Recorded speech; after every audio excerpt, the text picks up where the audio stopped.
everyone, and Oh, welcome to the 17th episode of the official Sucrose Stans Podcast. Today we have a few more members than last time. Thundah is back. Hello, Thundah.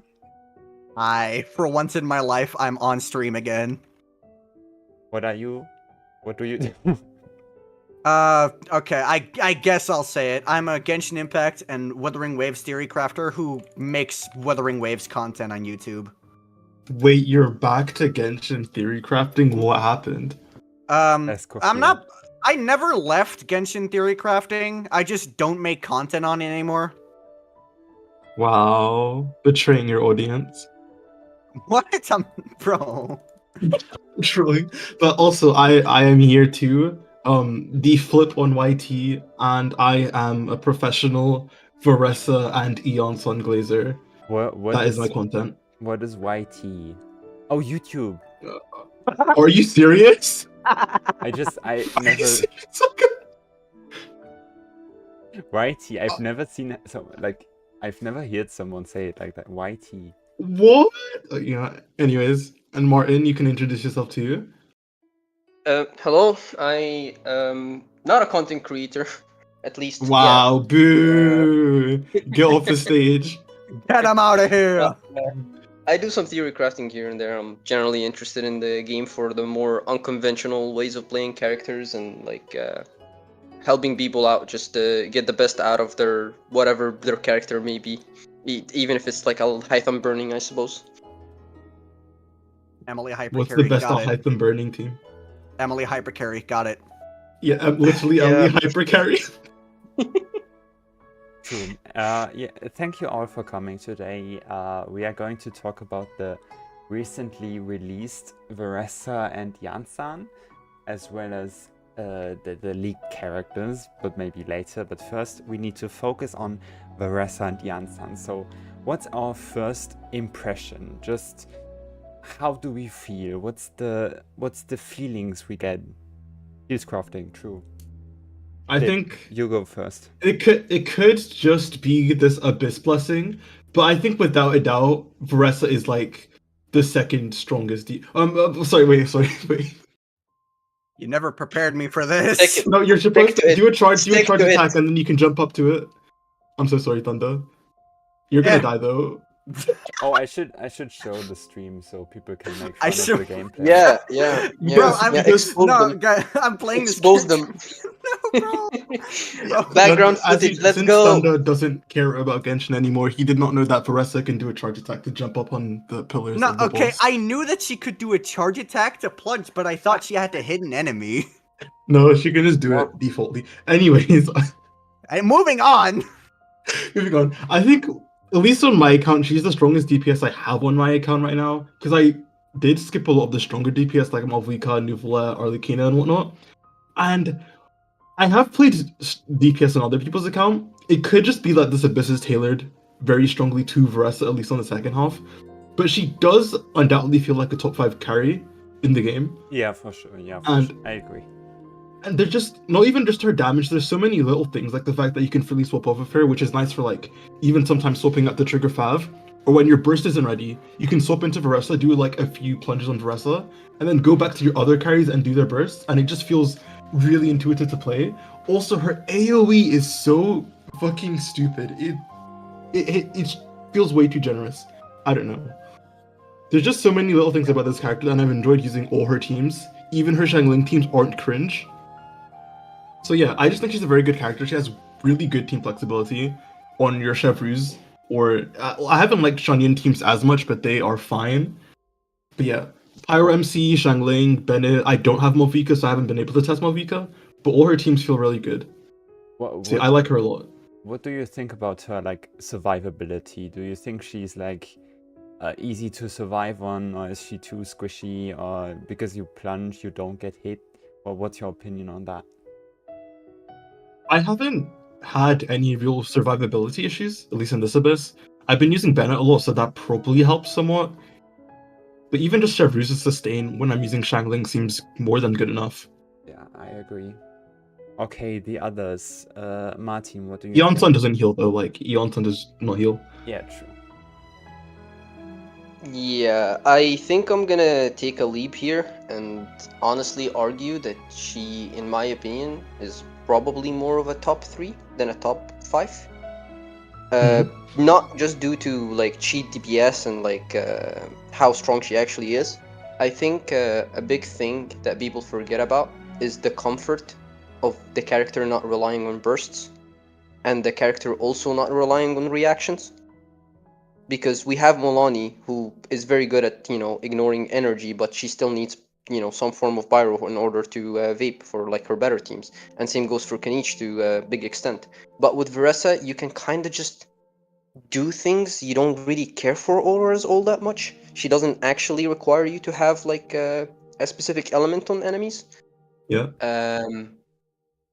And the character just feels so fluid, right? Like she feels even more fluid than I thought she was gonna feel. It's like what Flip said. Like being able to switch in and out feels so intuitive, especially whenever like there is any like abyss mechanics. Like for example, this boss, right? You can just switch out of her and do whatever you need to do and go back and continue. So Shaska fucking ruined this. no, if you actually got the first plunge as well, I think you would have beat it. Also, maybe if I Yeah. actually managed to crit on the character, that'd be nice. Yeah. He has like 90 crit rate. Yeah, it doesn't feel like that. Okay, But, Martin, Like, continue. having the flexibility, right, to not only switch in and out, but also kind of extend her damage windows. Think of, for example, a character like Chaska, right? Once you run out of her E and you throw your Q, you can't really do more.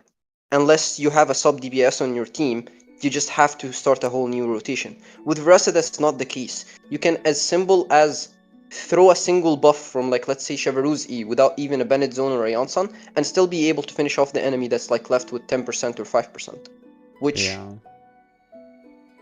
allows her to breach certain, I don't want to say breakpoints because I know it's not the correct word, but it's more allows her to deal with certain breakpoints that other characters wouldn't be able to. Like their only option would Uses be the to word start a new breakpoint rotation. anyways. Yeah, I suppose. Sorry. It's just because I feel like breakpoint is more related to like reaching like DBS thresholds. Maybe that's not what it Oh, I means, just got but Iansan. I don't. Neat. And just generally speaking, I think she's one of the best characters I've ever played with in open world. Her mobility is Agreed. very, very Yeah, good. for sure. Being able to leap, I think a lot of people forgot like the fact that you can just leap off cliffs allows you to like do insane movement abilities, and not just in Natlan. Also outside of Natlan, I personally think she probably has the second best mobility after Mavuika. You I think could she has the even best argue mobility she in the probably game. has better I handling think she than has the Mavuika, best. right? Yeah. Like with So- Movika, like Movika's burst Movika's skill can like run out when you're on terrain. But with Varesa, she can like recast her skill as well, which feels very nice Yeah, it does. while moving with her. Oh, something for being on water that no one has talked about is, obviously she's not as good as Mualani, who's like the best for water travel. I think she's better. She's I mean, actually okay, just as good. Actually, let me. Can I finish my sentence, please? So, go ahead. Like, she's not as fast when you're comparing it at a baseline, but then when you realize that Varesa can jump, it's over. she Yeah, can bunny right. hop. She can The bunny, bunny hop hop on makes water. just as fast. It's ridiculous. But yeah, one last thing before I keep yapping on. Right, just one last thing. The fact that she also doesn't need the new artifact set means for anyone who actually has any other Natlan character from the domain, just smack that on her. There is a certain thing you can do that completely nullifies the fact that you don't get the buff on your first plunge, that I'll talk about later on. You mean Just say it now. Well, all right. say it. If we're gonna talk about it now, Why is he gatekeeping? Coward. I'm not gatekeeping. I thought this is like, to wait for more people to join since we're at the start of the podcast. But sure, Do you you mean basically horde can skill? do. Yes, you can do a short horde skill, and because she gets actually more than she can hold from doing E into plunge, you can instantly consume like 1 point, and that's enough for Obsidian to activate. So you never actually have to do one plunge and then start the rotation on your team. Now I don't know if that yields more DPS, but that does 100% work. I tested it in game. You can consume like 1 point really quickly before you plunge, or like I mean before you switch or before you start the rotation, and you'll be completely fine. Obsidian will activate. Yeah. Why does the plunge set actually exist? It's such a fucking fraud set. Yeah. Yeah, the stats it It's, gives are kind of insane, but the trigger condition is like way too specific, I feel like. Yeah, and even for someone like Varesa who's specifically designed with the set in mind, like I'll give you Codex the is just answer. too strong of a set. I'll give you Yeah. the I answer. actually wanted to ask something. Does anyone know if like her artifact set change with constellations? Like at certain constellations, her artifact set overtake? I have no idea. No, not Oh. really, I think. Is maybe like that's what they had in mind. Like they With maybe the I don't know, like C6? random numbers. Well- C4 makes it better somehow. Well, what I was gonna say is, it exists specifically to bait people going for Skirk. True. The filler set. Yeah. Wait, do you want to know what would be like 10 times funnier? Because I feel. Oh, well, actually, let's save that for later when we talk about Escoffier. Now you are Okay. gatekeeping, wow. Okay, so okay, Are we now just to- going on tangents here? to the last guy who has to give their opinion on Varesa, I think Varesa, like, she's definitely a character who I knew from beta was going to be good. Like, her being good is no shock to me, right? Yes. But, like, when I just got to play her, it is, like, a little surprising me just how smooth it feels to do. Like, it really, like, I really like how she's not simple. She's not someone you can just, you just grab her, you press the button, you go. I like that that's not Mhm. really a thing that's as effective with her. You gotta actively do, I don't know if I'm making any sense, right? No, I get what you mean. But Like, there is some Because, like, gameplay, there's some yeah, skill expression. with she's her. more interactive than most characters, which I enjoy. Like, as Yep. someone who plays games with more skill expression than Genshin Impact, keeping it at that, it's a breath of fresh air. It's a breath of fresh air. And, you know, something I also noticed when playing her in Abyss just now, you can just kind of keep going. Like, if the boss is almost dead, you can just keep going. There's no need to waste time. Just lock in. That's Yeah, very, because her energy. Yeah, her energy economy is so good to where you can literally just keep chaining skill, charge attack punch. yeah, like, there's only one other character. Okay, well, not okay. What I was about to say was wrong, but there's only one character that I play consistently that also has this, and it is a C6 Chiori. Damn. She, I thought you were gonna bring up Nuvola actually. Damn. no, at a certain point, Nuvolet's balls are blue. Like he's out. He's out. Yeah, of right. The no. issue with Nuvolet is like Yo. his bolts can screw him At a over. certain point, he's out of resources, right? But Varesa just never ends. I mean, I guess I could say Linny, but let's be honest, we're not using him for his charge attacks. I mean, you're gonna run out of Bennett zone at some point, so yeah. Yeah. And even if you I just mean, have like so a is little Varesa. bit of like the boss's HP bar left, you can just swap into Chevreuse, get the red Yeah. shot from Chevreuse, switch back into Varesa, her I mean, skills okay. back on cooldown, and boom. You- two You punches don't per- even. The Res Shred is not even a Chev on-field thing. The thing you want Chev for is the attack buff. Yeah. The attack buff, And- yeah. And like, it not only can you really easily get a fast attack buff from Chev, you could just tap Eon Mavwika and then your sub DPS is back as well. It's just, yeah, being able to fully swap out on a character that has very good and flexible supports is insane. Because something I've noticed with like Arlecchino and the fact that she can swap out is that it's a lot harder to justify it. Because if you're using it someone like Yelan Kazuha, for example, you can't really like burst again within Yelan's damage window, or the most you can do is like use a skill, and even then it's not better than just staying on field with Arlecchino.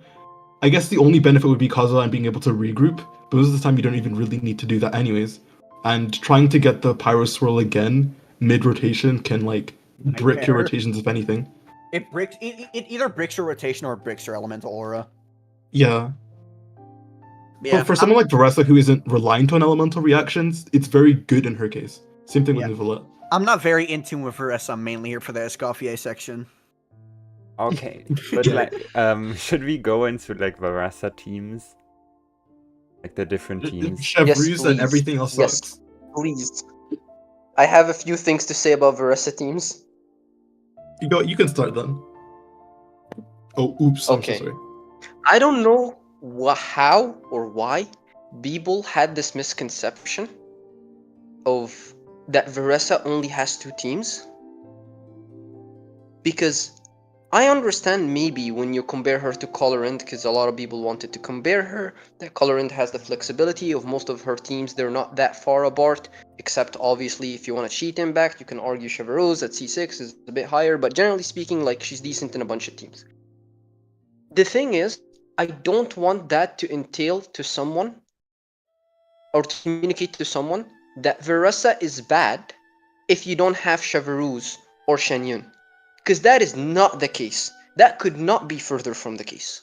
I have tried Chevreuse with so many teams that do not involve Chevreuse or involve Shenyun, and she did not disappoint at all. She can still comfortably clear a lot of context. You can give her Shalonen, you can give her Iansan, and you can give her VV unit even. You can give her a Bennett. You can give her a sub DBS like Fischl. You can give her anyone really, and she'll perform just fine. She'll be able to clear most content, and To be fair, hopefully I this want to is say, not to be fair, like a hot. Official some of it is mention. technically Official mention. official mention. Flip instantly interrupts when officials mentioned. No, I was just gonna say, to be fair, she has a 75% punch damage bonus, and that could be skewing things. True. However, I made sure to test it on both sides. I didn't just test it on the second side. I tested it on the first side. So unless we're taking into account the best blessing, which I don't even remember what it is, like the one It's not that's good. like for the It whole gives abyss, true damage. 12.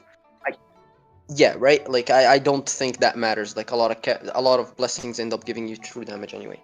But so like my point is, for example, and hopefully this isn't a hot take. I'm like asking you guys: would you say that Mavuika in an overload team is a bad character and she won't be able to clear most abysses? No. That's No. who It's in God's fine. green Okay, earth is good. saying this. Good. I'm glad we agree. Because my point here is, a lot of people will tell you that an overload team from Mavuika is bad. What they mean by that, in comparison to her other teams, being Vabe and Melt, her overload are a bit behind. However, that doesn't mean that you throwing Mavuika into an overload team won't still streamroll the content. Sure, it's gonna be worse other than the other options, but she's still a character that's able to deliver an insane amount of damage with this. And the reason I'm emphasizing on this so much, and I'm calling like any content creator out there that's saying it, don't call the team bad, say it's worse, or say it's bad in comparison, and then explain that it can actually still clear all content just fine. Because I had a few of my friends that returned to the game when they saw Varesa, right? And they asked me, hey, Martin, like, I Why, heard though? like from people that I need Shenyun or I need like this character for Chevreuse to be able to bull her, and I might not Varesa and get needing these Shenyun. characters even though they're on Okay, demand. so, bro, And I- okay. Sorry to interrupt, but who Yep. in God's green earth is coming back to Genshin because of Varesa? There are a few people you'd be surprised. I have a few friends that came back to the game because of Versa. I don't know, They man. saw me That- play it on stream and they were like, dude, like they finally introduced a character that's like fluid to play in open world. Like you can actually do things. They just in made open world. Sonic the Hedgehog. Yeah, pretty much. But point being is, right, just to finish off that point, is the character does fine even in her quote-unquote bad teams. You do not need Chevreuse, you do not need Shenyun. They are better, but even her worst teams, even her quote-unquote bad teams, allow her to clear most content more than fine. Most abyss cycles more than fine. Yeah, So, like, that's the main thing I wanted to say about team archetypes. I could yap a bit more about other teams, but I think I took way too much time just to explain that point. Yeah. Because it's very crucial for me, for people to understand. Veresa does not rely on anyone. She's fine. Yeah. The only character that you could argue she relies on a little bit is Iansan. Yansan. And honestly, Yep. I don't think Bennett is that much of a downgrade. Yeah, this is something I see a lot in gacha content in general, where people people will very often ask about some team that people don't mention in their videos. And what happens with a lot of these teams is they will clear the content. They're just fine. And people just act like they just respond with, "Why would you ever use this?" Which is just such a limiting response to give someone. If someone wants to play a team because they find it fun, they're just asking you if it's good, not if they should play it or not. Those But are if two it's the whole ass optimal different one. things. Yeah, like Yeah. so many people wanted to play Brant as a DPS, and I was saying to them, it's very possible you can clear the content with it. Is it super good? No, but it'll do. Regarding this, though, I do think, like, I completely agree with your point, especially because Varesa's numbers are kind of just really good, even when soloing, honestly. Like, her only issue when soloing is that she might not get her, like, special burst, like, every time. But otherwise, like, she can, like, maybe with signature or something, and the Abyss Blessing, probably people are going to try to solo with her. But like regarding this, I have to add, like, different teams can bring different upsides. And so it's not necessarily that it's always like we aren't talking about this team just because it doesn't, like, it has too many downsides for me to consider. For example, like playing Kazuha with Varesa, which you can do, but the issues you get in multi-wave, for example, on a character like Varesa, I mean, you can swap out and reapply, I guess, and Right. immediately this. Yeah. Okay, but I was about to say, like, technically, because I have seen someone personally, right, that did a run with Kazuha, and I was thinking the same thing. With like, he was fighting the BMA, and like the Ruin Guard and the Squid were coming up, and he just switched out and did like a normal attack with like Sucrose or like an E with Kazuha, and everything was fine. Okay, but then on the other hand, just that if there's a newer player, they probably don't have, like, one of her big upsides is like the massive damage you do in her best teams, and you don't require a lot of investment for her at that point, because I mean, she's already doing so much even if you have cope artifacts, but that's like less so the point. That's why, like, a cope Arlecchino or something, or cope Mavrika can still clear the Abyss with her Mel teams, but she might not be able to with her Overload teams. Like, you can't clear with a 20 substat Mavrika with Overload, I would say. Unless you have like C6 Chevy and like, or like level 8 and 8 and stuff, which, like, the person you are describing, the kind of player you are describing, seems to be not, like, if they just came back from the game. Varesa is one of those characters you need to triple crown ideally. So, okay, just to bring my thoughts out, I generally agree with this. She has a lot of supports, and definitely a lot more teams that are viable, that can clear. Yeah, that's my. The yapper. Yeah, I was gonna say, because with Genshin, people forget that you don't really need. If you I guess, to put in theoretical damage terms, you don't really need more than like 60k DPS to clear comfortably. Like, I think that's the breakpoint for a team clearing somewhat comfortably. And it's like a year or 2 years ago, like 70k DPS was like the peak of Genshin. We're never getting anything better than this. But I feel like characters have gotten exponent. Oh, Hytham. I feel like characters have grown exponentially stronger, and the content hasn't really caught up to how strong the strongest characters are, because Genshin allows even some of the weaker characters to clear. So it's like we're calling like, oh, Hyperbloom's a mid team, Hyperbloom's a bad team. But like, people who have a built Hyperbloom team, they're still clearing comfortably regardless. Like, To be fair, hasn't stopped Hoyoverse from introducing bullshit mechanics. Yeah, that's fair. Yeah, that's Yeah, true. for sure. I love But the you see, racist that's actually bosses. that's actually one of the reasons I think so highly of Varesa that I mentioned, which is, let's say they introduce a bullshit mechanic. Cool. You put let's say the automaton, you put Kachina in. Do you think all of the sudden putting Kachina in a Varesa team is gonna make her unable to clear? No. No.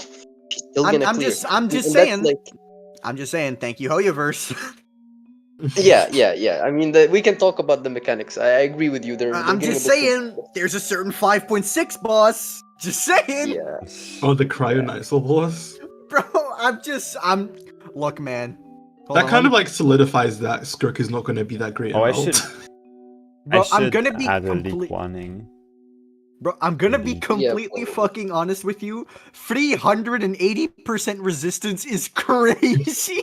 Yeah, that's true. I And it saw has that. it has 4 million HP as well. I think we're No, I'm not missing doing. something, or they're gonna tune down the numbers. That's at least what I heard from a bunch of people. Like, because it Yeah, doesn't some even bosses make have been sense. nerfed before they got to live. Yeah, like this boss doesn't make sense if you look at even the league characters in terms of numbers. Like, Yeah, because Skirk isn't out yet. So who's breaking this? It's the Escoffier boss, dude. Oh yeah, that's fair. Escoffier gets yeah, 21 but guys, cryo hits in 20 seconds. Like, that's like here's the 55 thing. No, resistance okay. shred, not 150. Okay, no. Okay, here's the thing. It loses the resistance after you do like enough cryo hits, and here's the thing. Or You're- Night Soul. We're not just or Night Soul, but that's worse. But here's the thing: we're not looking at just Escoffier here. We're looking at Ayaka or Writhely. We're looking at a Shanahan in the team as well. We are Shenmue playing. doesn't get that many hits. I mean, yeah, but we're playing nearly mono cryo. We are playing 3 cryo characters. I think this is the Escoffier boss, guys. Maybe we should actually put the boss on the stream, since I guess we're talking about it now. Like if you have a picture of it, so it's not too inconvenient to just put it on the stream so Yeah, people hold can on, see I it. thought we yeah. could go over Yansan first before talking about the. Oh yeah, we haven't talked about Iansan, the goat! I have Yeah, no thoughts on Iansan. I might be quiet for a while. Yeah, it's okay. I like Iansan a lot. They are about, well, I'm a bit sad, but at least with the teams I thought would be good, the teams I thought would be good are good. But they aren't as flexible as I wanted them to be, sadly. Like, I tried testing charge attack by DPS, it was kind of cringe. Chlorant can maintain Iansan's buff quite comfortably, but you don't get the overcap from C6, which sucks. But other than that, there's a good amount of DPS where she's either just their best in slow or is side grade. So even for someone like, she has multiple of Kenichi's best teams.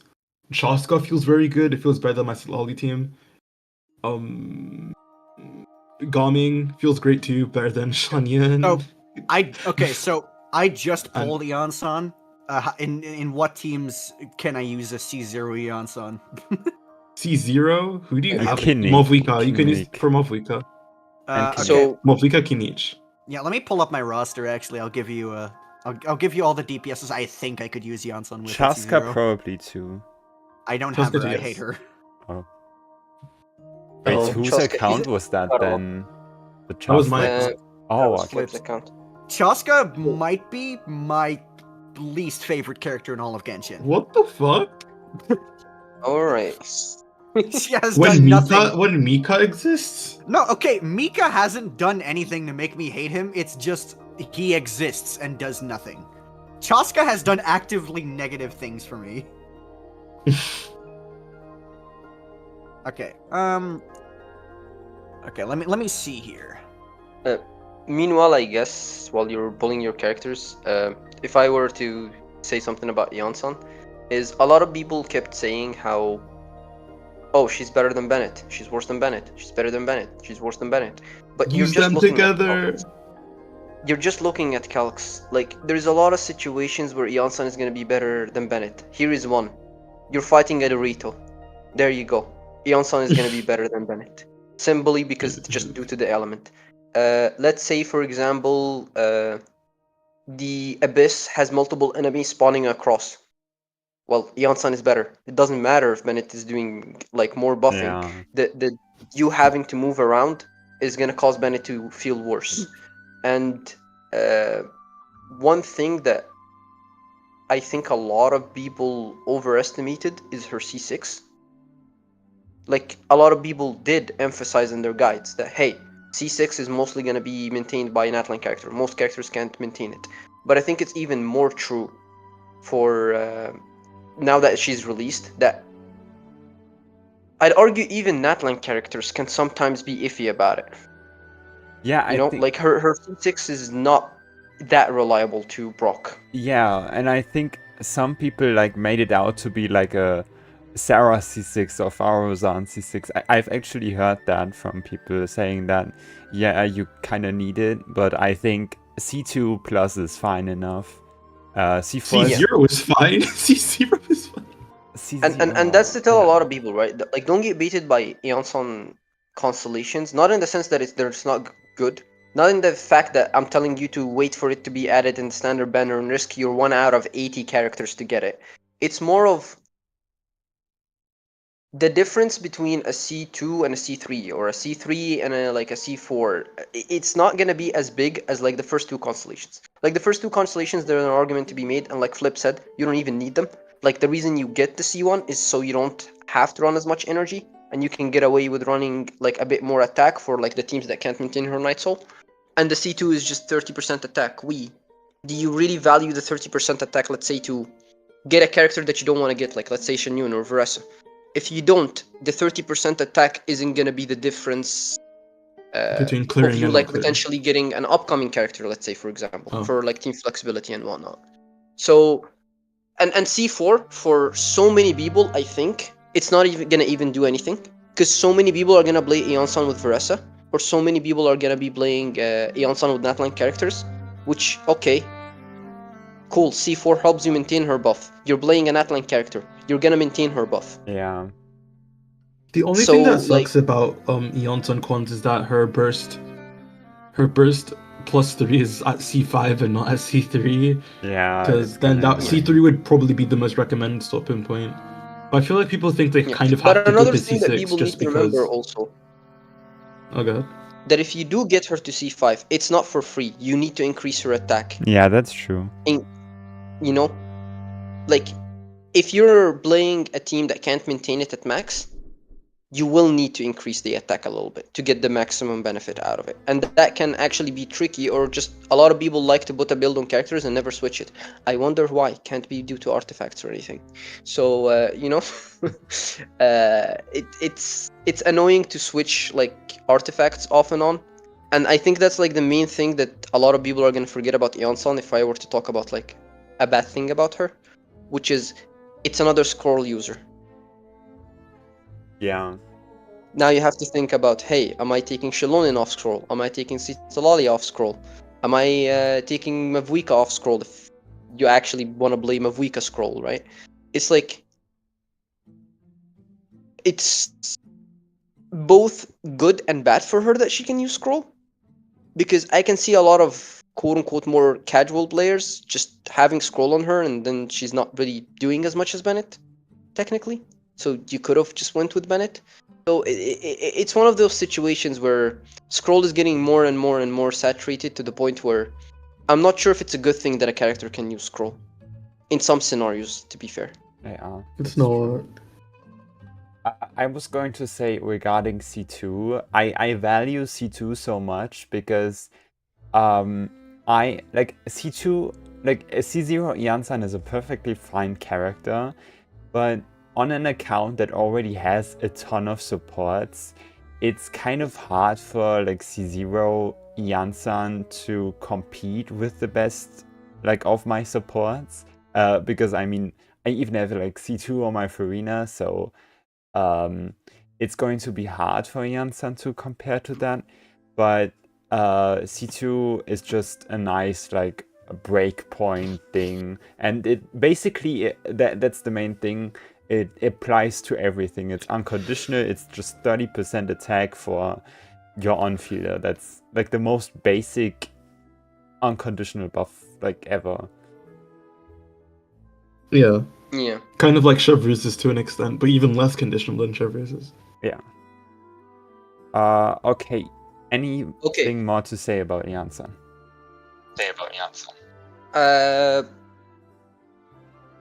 You can on-field her? Stop. Do we want to talk about that here? Because I can talk about that. I didn't Wait, know isn't like her plunge is always Electro? Is that it? Yeah, right. So after you activate her E, you can just do the plunge attack, which I think I'm not sure if the input is charge attack or normal attack, but either or. And she applies Electro on every hit. I wonder what that means. Maybe try a Dendro team. You know, and it just works. She can function as a serviceable, let's say, an okay-ish, a passable Electro DPS, to say the least. I think my friend Harumi calculated and it was like 55k DPS. Yeah, right. Like It's honestly it's not supportable. gonna be like top of the meta or like you can rely on it to clear in less than a minute and a half in Abyss, but it can definitely work if you have more of a stronger team on like the other side to help it out. And And it's funny. it's not only just funny, it's sort of sad that she can't maintain her own buff. Like the person that's all about training and about athletics can't even keep her own buff. Yeah.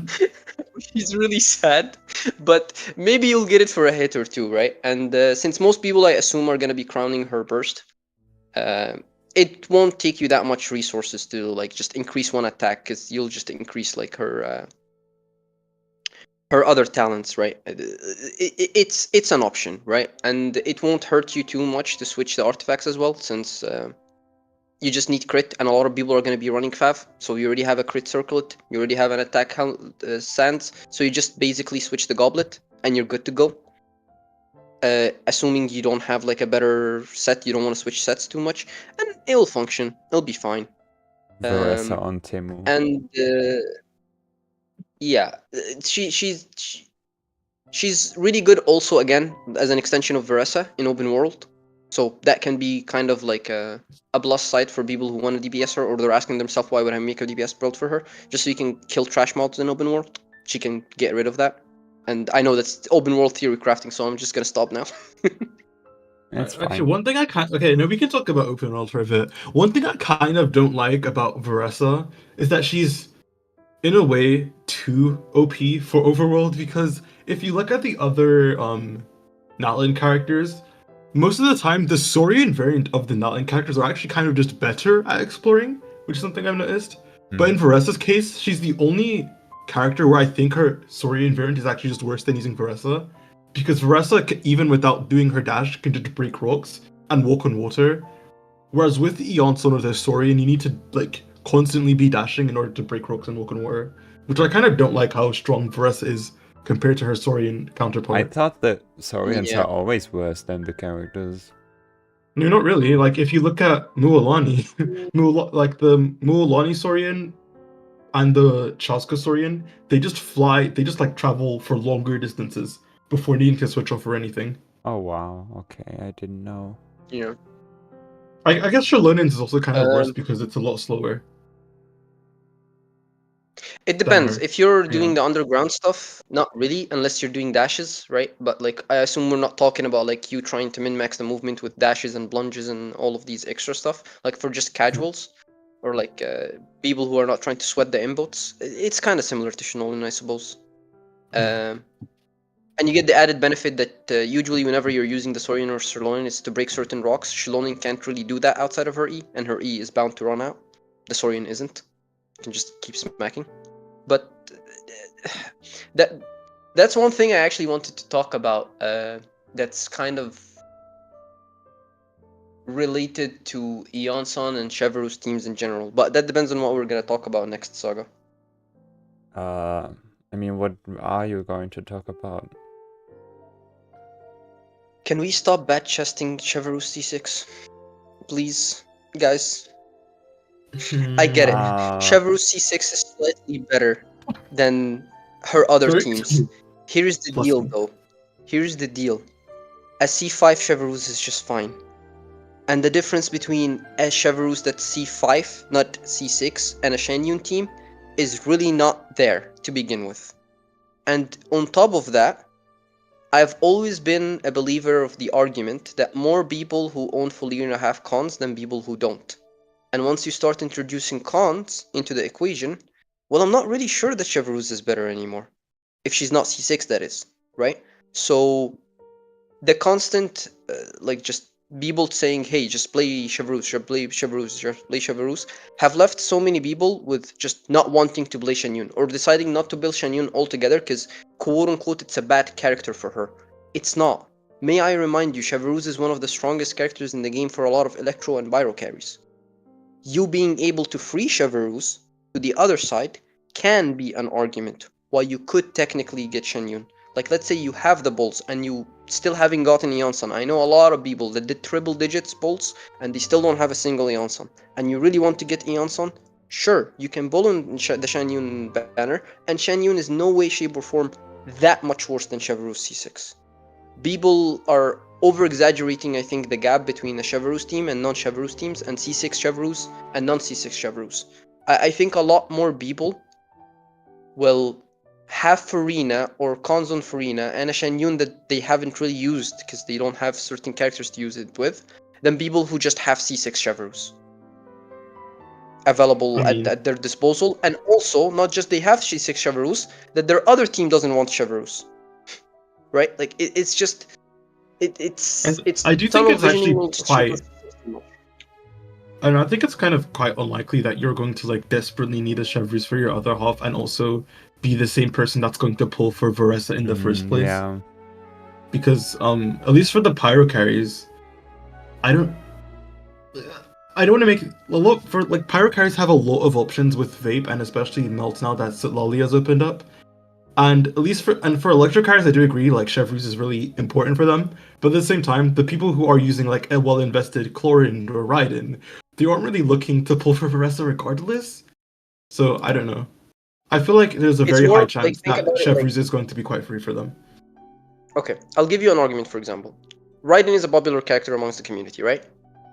Yeah, sure. Sadly. You pull on the Varesa banner to get because you like Varesa, and you end up getting Iansan, you end up getting Chevreuse, right? You end up getting Gaming. Like, telling people that you should run Chevreuse with Varesa is gonna make it so they can't run the Raiden. So my argument here is you can just give Chevreuse to Raiden, which I'd argue she needs it more than Varesa in order for her to actually do decent damage, especially below C2 Raiden. And then you can give Varesa whatever else. You can give her a Kazuha, you can give her a Sucrose, you can give her a Shilonen, you can give her a Bennett, you can give her a... Sucrose? Like, yeah. It's a VV unit. And you can get the C6 sometimes, right? It's a 20% damage, like electro damage bonus. Like, my argument is Varesa is strong enough that she doesn't need to be run with her optimal teams, right? That, within itself, allows flexibility for your first sight.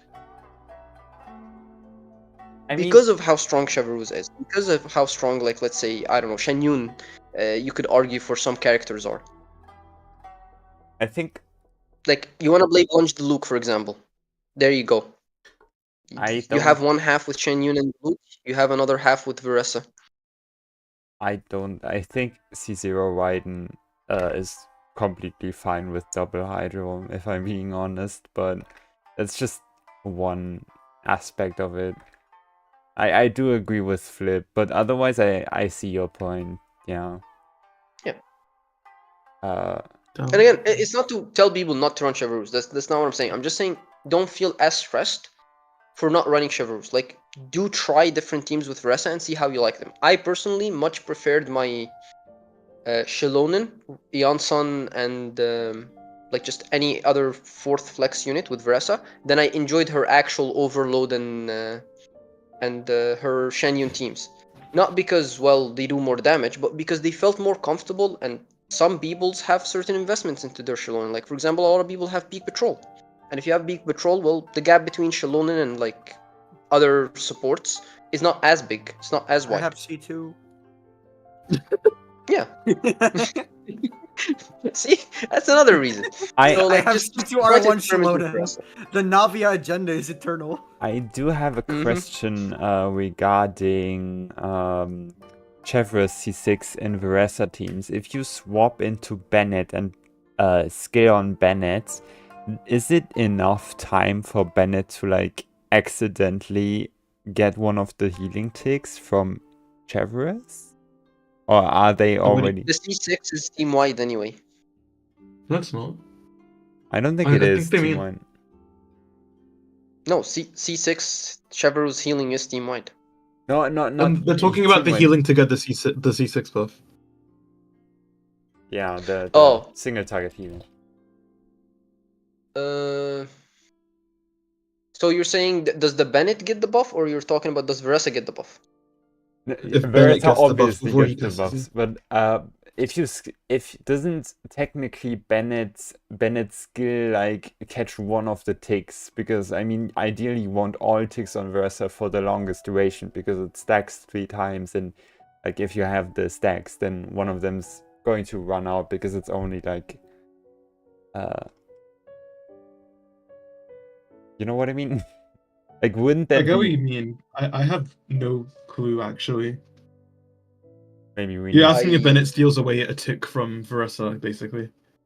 Yeah, but the maybe we thing can is, just ask a professional or something. I mean, I technically we assume are the the team you're running then doesn't have any off-field barrel, right? And you're switching into Yeah. Bennett to reactivate the C6, or to activate the rest shred.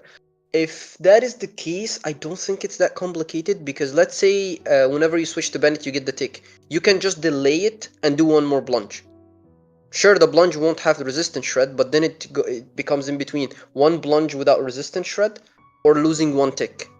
And I feel like usually it should be the resistance shred is a bigger, Yeah, but I was going to factor.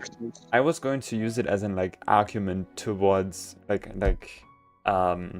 grow your argument because like if that actively hinders you from getting C6 like Trevor's entire C6 in the Bennett team, then the C6 would slightly decrease in value, and that would like be a reason you don't necessarily need C6 Trevor's for Varesa, but I was supporting you, okay?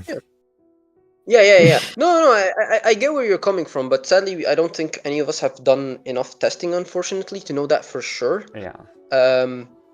I could argue with you also, it kind of doesn't matter. If you're running Iansan, Bennett, and Chevrus, she's gonna clear.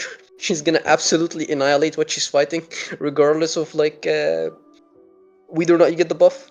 Okay. But I appreciate where you're coming from. One last question though, and then we can talk about Escoffier and Thundah can yap.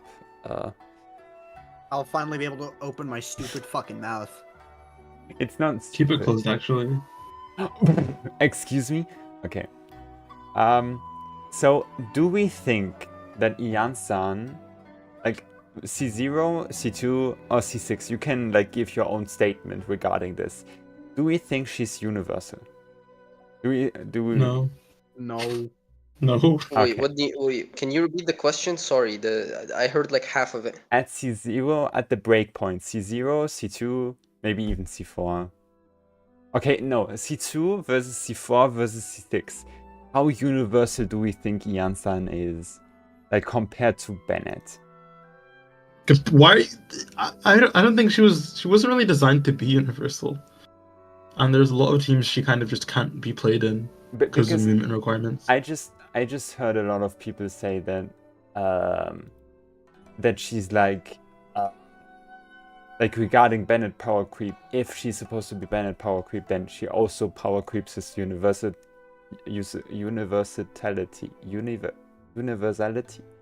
whatever. Universality. Yeah, that. And I don't think that's the case, but she kind of like works with characters that Bennett was awkward with, I guess. Like Zhao. No. And each finally has a fourth teammate. Holy fucking shit. Yeah, exactly. Kinnick is the biggest thing for me. And Bro, I'm gonna be so actually fucking like honest. Bennett and Kinich. Bro, I'm gonna be honest. Since day fucking one, I've been against this pair, and the only reason I wasn't shitting on it harder is because I know he has nothing else. I love how Kinich has Nothing been getting does. more and more teammates. Yeah, it's nice. And some people, and somehow people are still saying Alhytham is better. Yeah, that's somehow. crazy. I think the argument with whether or not she power creeps Bennett is kind of the same argument as Shilonin and Cosmo. No. To a lot of people, she might be a power creep because they hate the circle as if the circle have mocked their mom and killed her. Okay, actually, one thing I do want to talk about is the fact that Yansan, even when they aren't giving the above 42 nice little buff, is still pretty good. Actually. Yeah. But that requires a bit more artifact commitment though, right? Like you gotta have the right artifacts for that. Not even that, but like it's still scroll plus 30% attack. True. With C2. True. Yes, Which makes me actually happy that I have Calamity Queller, but I don't own Shanha, because now I have a user for it. But yeah, like to get back to Iansan, right? Sounds like a good Escoffier weapon. I think it's more of a quality of life thing rather than it is a straight up damage numbers thing. Like the only time it's a damage number things, I think, is when you do have C6. That's where it's actually noticeable enough that you're like, yeah, this unit is just better than Bennett. I should be using this unit over Bennett if I can. But outside of Natlan cast and outside of not being able to activate her C6, like you don't have her C6, then I think it's just like a quality of life argument. She's either going to be better because she has more quality of life, or she's not going to be better because, well, you don't need the quality of life. They're basically equal, right? Yeah. Like, and I'm talking only C2 and above. Below C2, obviously, I don't think anyone needs to tell you that she's going to be buffing less than Bennett. Like, that's just a given. Jamie also called her like a Natlan Bennett. I don't agree with this entirely, but she does kind of work well with, especially with Natlan cast. But I do think that she's like slightly still underrated with Clorant and Arlecchino right now. Yeah. Someone did call in the chat that basically people have wanted Bennett to fall for so long that they're gonna call anything that remotely comes close to Bennett as power creep. Yeah, pretty much. And that could be technically what's happening in the community, right? People just, it's kind of like the whole Mavuika Shangling thing, where we were like, oh, Mavuika is just superior in every way, shape, or form to Shangling. And again, to a lot of people, for their own uses, that might be true. That doesn't all of a sudden change the math if you want to just look at math and see who does more damage in certain teams. So I think it's a lot more subjective if you start taking quality of life into account, which I think is a conversation very important for us theory crafters, because a lot of the times we just have a yes or no answer depending on math. If this number is greater than this number, we'll tell you that this is better, completely disregarding quality of life sometimes. But that's not the case for most people who play the game. The quality of life can be a huge factor. Yes. But yeah, so someone brought up as well that Iansan's energy economy feels a lot better because they can use Fav much easier than Bennett can, which is also true. Yeah. Which we again, can now that's finally talk about Dominic and Bennett. It's a time to finally talk about Escoffier. Oh. Yeah, I was going to lead into Escoffier. I'm not trying to interrupt you on purpose, I swear. Who wants to talk now? Martin. I think we can just go into Escoffier at this point. We have enough about the community. But first, quick word about Aoife. I have not read anything about Aoife. I just heard Taser unit, and I wanted to distance myself from that. Bro, I'm gonna be honest, it's crazy how they're power creeping Mizuki 2 patches after release and it's a 4-star. Yeah, I don't. Yeah, you're saying power creep as if Mizuki had power in the first place. Where's the power? Okay, it's mid creep. It's mid creep. Yeah, but the thing that's actually okay. But at least in Aoife's case, Aoife's actually like a side grade to Sucrose Taser. Like there's actually a decent reason to use him in Sucrose. Like that's literally what I'm trying to say here. That Mizuki can't possibly be power crept when she was already been power crept by a 4-year-old unit, which is Sucrose. But yeah, like, why are we pretending like this unit actually had a niche, or she had a situation where she's best in slot in? She never did. It's fine. I think the reason they released Aoife, I already told someone this earlier today on Discord, is to make you feel horrible when you build Mizuki. Because you know you have Aoife if you have him, and he's just better.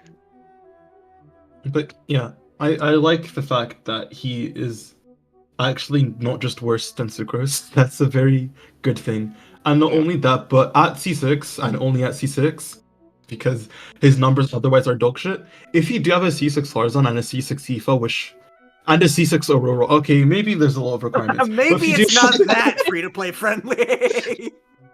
If you have all... if you have all the pieces in place, then Aoife can actually be a solid Onimo carry, which is nice. Like, they aren't... Really? Completely garbage. Yeah. Like you either run, because they need night soul points to an extent, you either run Bennett Iansan Farzan or you run Fiorina Auroron Farzan, both of which are quite comfortable. Or at least like 50k to like 70k DPS teams. That's fine. Flip. So not to undermine what you're saying, but I have a question. Is Shen Yun on field DPS at C0 better or worse than Aoife at C6? Where does they even cheat? I have no fucking clue. Like, if you just blunch straight up on Shen Yun, I would assume it'd be better, honestly, because AoE. right? Which I think this is finally my opportunity, Saga, to start talking about C1 Lanyan. Can I please? Oh my lord. Because Actually, no, I Nice wanna to hear stop yet, talk to guys. Actually, you know what? I want to hear this. Actually, keep cooking. I like Lanyan. Keep cooking. yeah, so hear me out, right? There is this one short guy called Shao, and he is known to be technically the best Anemo DPS because Chaska is a Pyro DPS. We're not gonna pretend they're wrong. It's because Chaska sucks. Yeah, Whoa. alright. So now, if we take Mr. What I experienced on Flip's account just solidified my This opinion was that Sitlani for You Rina or played a something. bad. Yeah, you were playing a bad team. bro, it's what you fucking recommended. Yeah, because you said you wanted to use Chaska and Bennett was on the second half. Oh my fucking god, this guy. Alright. Anyway, Whoa. Chaska's B tier. Fuck So, this character. Whoa! I hate Let's this forget fucking about Chaska for character. now, and let's focus on the small man that likes to lament. The small man that likes to lament, if we're using him as a metric of, let's say, a good Anemo DPS carry, Lanyan can actually compete with him. And I'm not saying that lightly. I'm not saying as in like she's slightly worse. I am saying they're basically equal in single target. Now, the way to allow that to happen, I will explain it. Wait, just let me cook Flip. You want C1. This is not true at all at C0. You want to specifically have C1 or above. You want to use sack frag on her. It's very important to use sack frag to get a double skill reset. And you are going to be using relevant supports for the team, right? Because if we're putting her against, Shao's premium team, FFXX, Shen Yun, Shao, Farazon, and Harina, then you want to give her something equivalent to that, and you just want to replace Shen Yun with Bennett.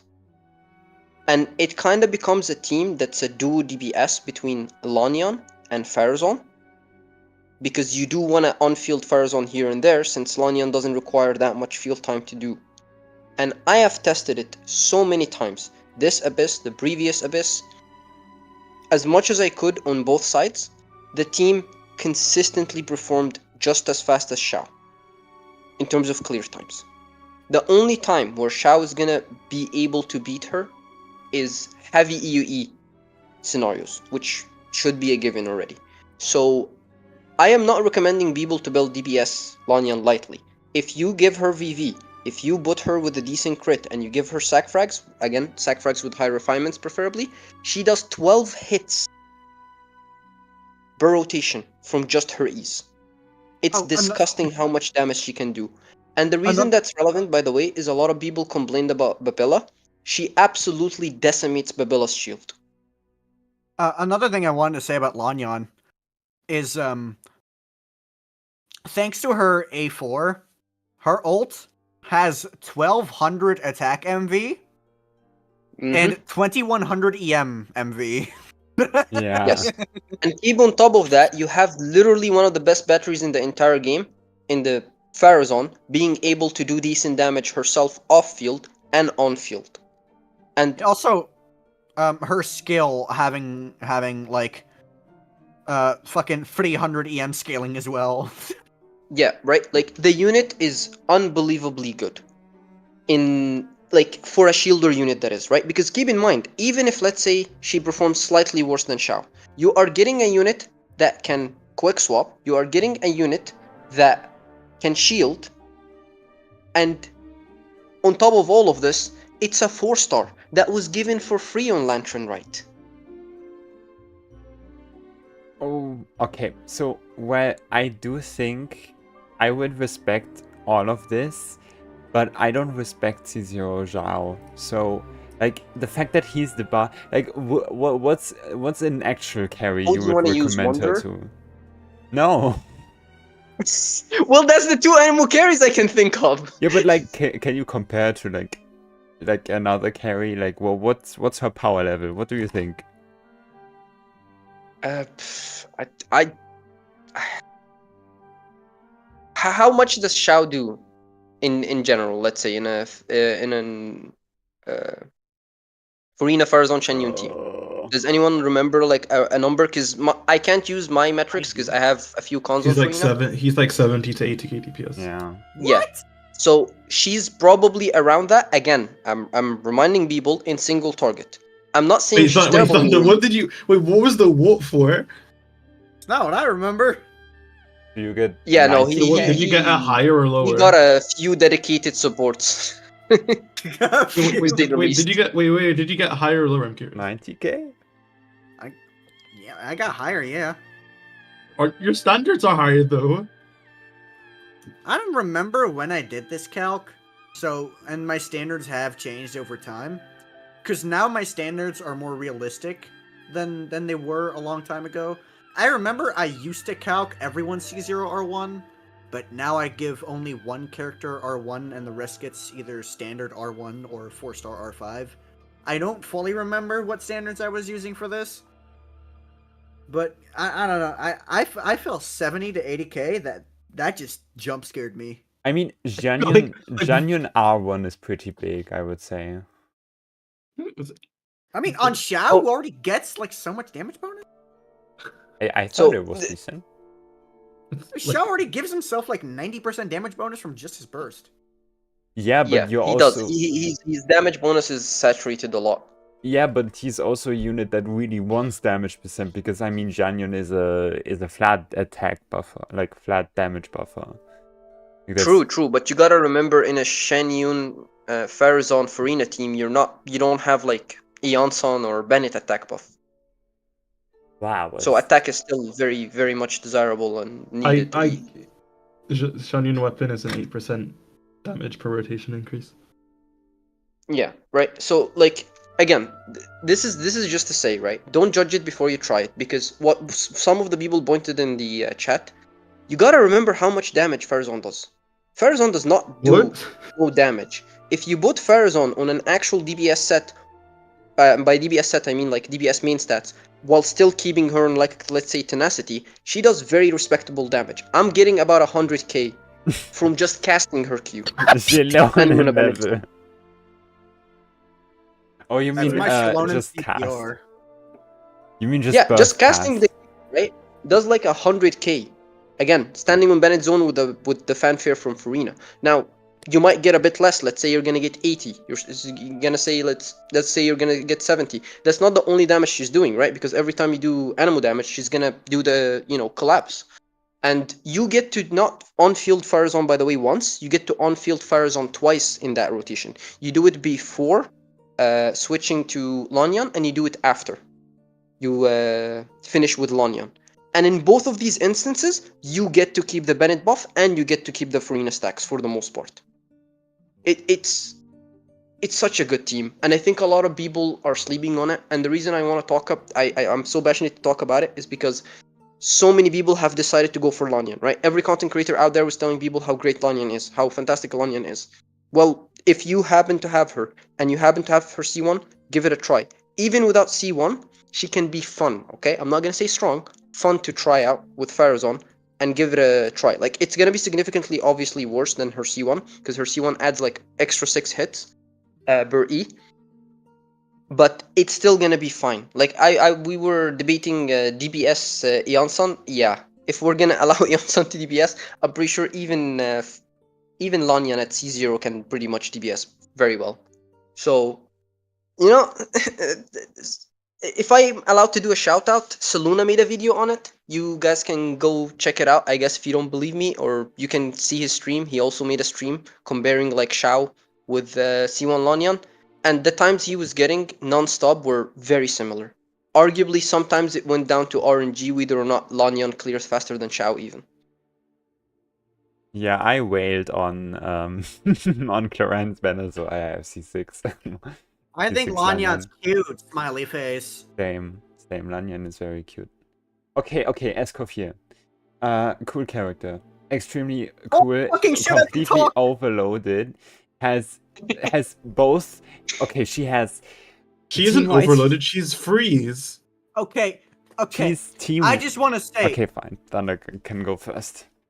that face when you have more red shred than Shalonum, almost like getting close to the DPR of Emily, and then also has the ability to heal. that face when. Okay, the thing is, like, you're saying all of these things, but like, she's an Ayaka support.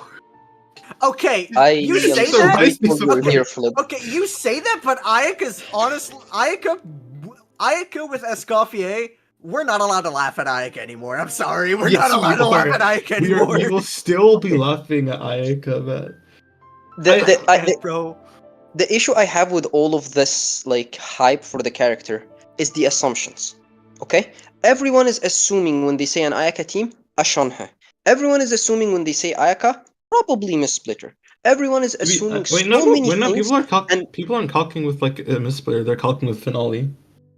Yeah, but like that's why I said maybe. Sometimes people calc with Miss Splitter, some people calc without it. But like you gotta remember that I am not disagreeing with anyone. She is a great unit. If you have Shanhe and you have Ayaka, and maybe even you have either C1 Shanhe or you have Miss Splitter, not saying you have to, but like if you do, it makes it even better, right? However, that is not the case if you do not have Shanhe. That is not the case if your Ayaka has like terrible artifacts because you just, I don't know, they decided to rerun her and you build her through Chronicle banner or normal banner, right? Like, we gotta not lower the hype train, but voice to people that these 100k teams are with very specific assumptions. And these that's with teammates everyone, though. cannot be switched out. Like this is not a Versa situation, right? Like, you wanna play that 100k Ayaka team? You're not using Kokomi. You are not using Barbara. You are not using like quote-unquote double Hydro, right? You are using specifically Shanhe, you are using specifically Farina, and you're using the new unit with her. But Varesa, and that's the only way you can theoretically reach 100k. Varesa is just also everyone, though. going to have a hard time hitting 100k if she has like no Chevy or no Jianyun team. Yeah, but the thing is, I don't think Varesa is as bad as Ayaka without Shanhe and the new unit. Yeah, but like to this, they all like it's an issue that every unit has. Like, yeah, it's just again like that's why I said right. Like in that team, I agree with you guys. The unit is insane. She's busted. She's overloaded, and she's crazy. Stop. But She's not I wouldn't overloaded. She's a suggest- freeze unit. shut up. We mean her kit is overloaded with buffs or like kit or strength. But like my point is right. I wouldn't recommend someone to bull her as much as I recommend someone to bull a unit like Varesa or Mavuika. And this is not again to glaze Mavuika. It's just to say that like people are making it sound like, hey, you want your cryo DPS to be the best thing in the galaxy, you get this unit. It's like, not really. You're not. From the calcs I've seen, you're gonna sit at 80k DPS without Shanhe. You're not surpassing that. So you want to also have Shanhe. And reminder, Shanhe went to the retirement banner. A lot of people might never be able to get her because we don't know how often they rerun Chronicle banner. I'm pretty sure between the first Chronicle banner and the second, it was over a year, right? If not more. I've calculated this actually about the teams, and I am getting very different results from you. Because in a team of Writhely, Farina, Lon, and Escoffier, brother man, that shit's not 80k. No, I was talking about Ayaka, not Ryzen. I mean, but you can't say that Escoffier's value is lower because Ayaka will also need Shenhe. Because you're not just locked to Ayaka. We're not only You're playing not just Ayaka locked to Ayaka. No. I think I'm more arguing you're locked to Shanhe. Like, the difference between teams that have Shanhe with them for Escoffier and ones that don't is very sizable that it should be mentioned. I don't think it's something that should be left out. Okay, but didn't you just make the argument for Varesa that just because something is a significant margin worse doesn't mean you have to run the better team? For sure, and I agree with when Flip said that you technically only need 60k DBS to clear content. Yeah, so like, I don't know. So like, you're defending Varesa for having a lot of teams, even though there's two very clear best teams. But then when Escoffier has a very clear best teammate, you stand against it. Yes, because arguing about the 100k team that's been spreading around, right? Like Okay, I wildfire. have Everyone to- is talking about the 100k, the 100k. I It's ha- more of, again, the unit is great. You should get her if you like cryo DBSs. Just don't expect 100k without a Shanhe. That's all I'm communicating. I got the Risley double Hydro team at like 117, bro. What? Without Shanhe? Yeah, bro, this shit slaps, man. This shit Okay, slaps. what are Wait, your what's the assumptions? team 'Cause and I know what's the you do- assumptions here? Yeah, I know you're higher than Kikumas. Is it Sig and Crowned? Yeah, everyone's crowned. I have Sig on Oh, that's fair Risley then. and also Okay. on Escoffier. Okay, no, that makes sense. Yeah, Okay, yeah. I- That's what I was like surprised. I have to say though, regarding Ayaka and Shenhe, to me, Ayaka mains are their own species. Ayaka mains are people who started in 2.0 and like the character so much because of the feet cutscene, where she gets wet socks. Okay. I don't know, like that's Okay. how I associate Ayaka mains. And these people, they stick with Ayaka. They pulled Kokomi, they pulled Shenhe, they pulled Kazuha, just all to make Ayaka stronger. Then Ayaka eventually, they were just better teams than Ayaka teams. Like, that's just what happened. So the new people who saw Ayaka on banner were like, oh, I don't really this unit. Like, I would rather just play Nuvilette, or I would just rather play a Dendro team. I don't really like Ayaka. Like, she got phased out of relevance, even though she was still good. But people were like, people didn't like that she was so hard to play, and people didn't like her expensive team. But the real Ayaka mains, they were like getting Shenhe, they were getting Shenhe R1, they were getting Missplitter and stuff. And these people are going to bust all over the screen as soon as Escoffier Whoa. releases. Because these people, they still exist. These Ayaka mains still exist to this day. And these people are so heavily profiting out of Escoffier. Because Escoffier scales with Ayaka R1, Shenhe R1, and C1 especially. Where even if you pull C2, Shenhe C2 isn't great, but it's still doing something for the team. Also with Farina Constellation, Farina C1, Farina C2, which a lot of people have. And it's just very impressive to me that she's like catering to such a specific like audience of player, and I'm so happy for these Ayaka mains. That's all I have to say. The sheer amount of things Escoffier can do in just one kit is like it's ridiculous. Like, okay, sure. Something I want to say is Escoffier's healing is like, it's good, but it's not insane. And what I'm wondering is, because you're building her on crit and not on full healing, right? I'm wondering, does she tread that fine line between being too much or too little healing for reason? Okay. Hmm. Oh, can her actually healing. get Wait, relatively her healing is easy. she heals like. Wait, fuck! I have the calc somewhere. I calculate her healing. While Flip looks for the calc real quick, one thing you could do from calcs I've seen online to fix the healing issue is the difference between a cryo goblet and an attack goblet, which, you know, attack is the It's thing like she less than scaled off when it 1%. comes to healing, is very close in certain teams that include a lot of damage percent, like Farina. Yes. And it's relevant to talk about since this unit wants hydro and cryo units, and a lot of the time Farina is on the team, so you'll get a lot of damage percent, especially like Saga said, if you have constellations, which a lot of people Yes. do on their Farina. Yeah, I'm just wondering, like, okay, like, She- I'm she's- not scared of Escoffier not healing enough. I'm scared of her healing too much. Yeah, for She Risley, that would she be heals interesting. an initial 8k after using her burst, and then afterwards it's like 5k ticks. With Farina Fanfare, you're getting 7k ticks, so it might be too much.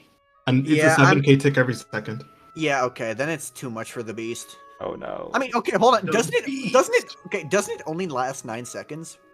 Yeah, only lasts 9 seconds. For So, the on-field, but aren't we running aren't we doing Escoffier stuff pretty early on in the rotation because her E lasts 20 seconds? I mean, you're using her after Farina, I mean, yeah, like, I feel like you do Freyna, then Escoffier, so you get and some then healing. Yulon Yeah, skill, yeah, and then yeah. Risley.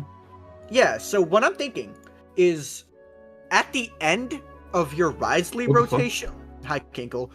What I'm thinking is, at the end of your Risley rotation, you want to be below 60%.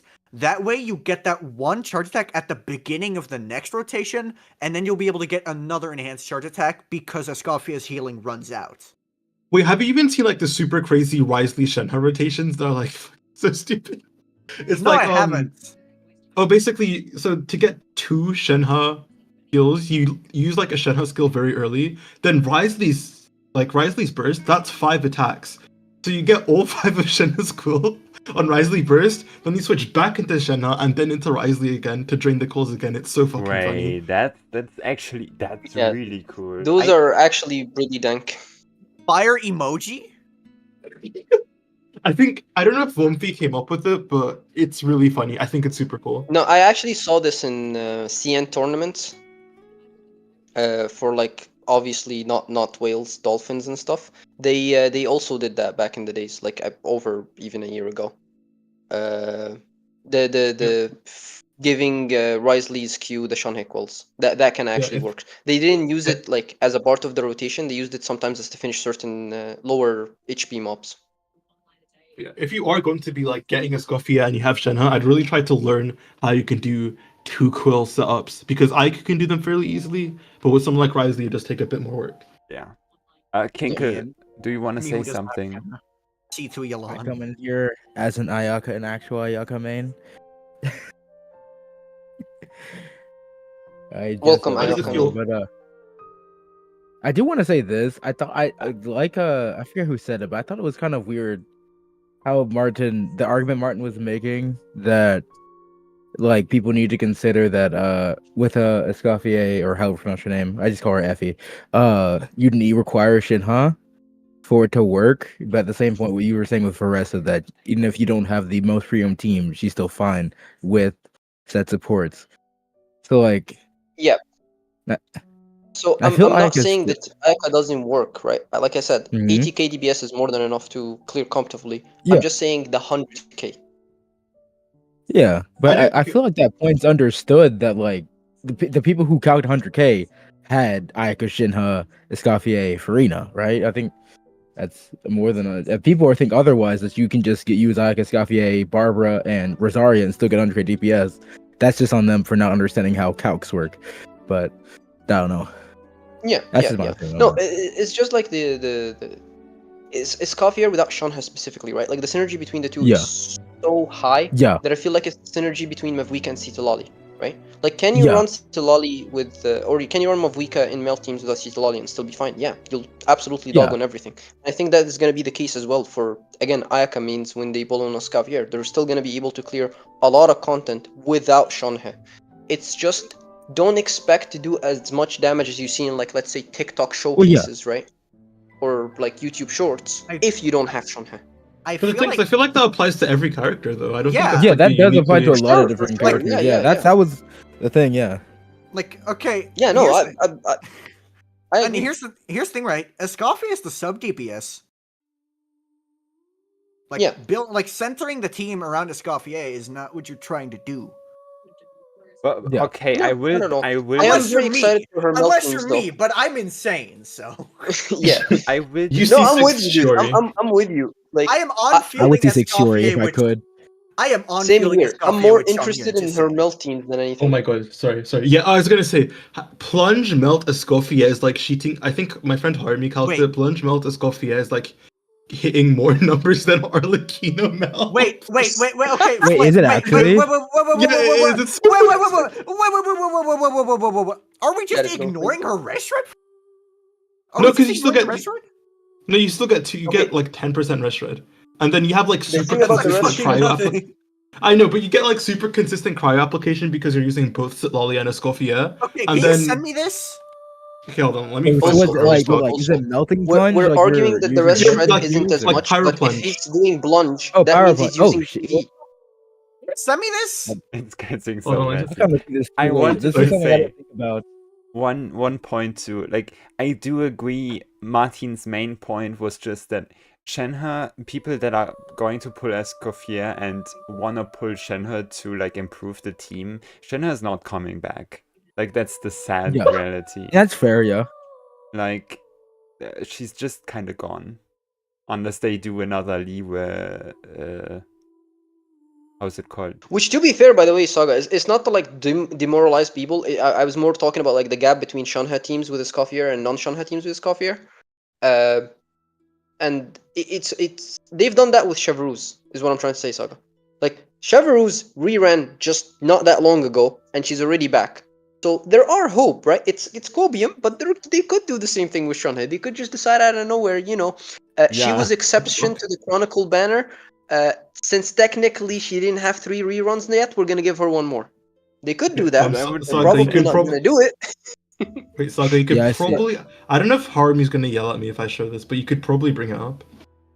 Okay, well, where did you put it? It's in the podcast. Yo, Isn't the what the podcast actual fuck is this?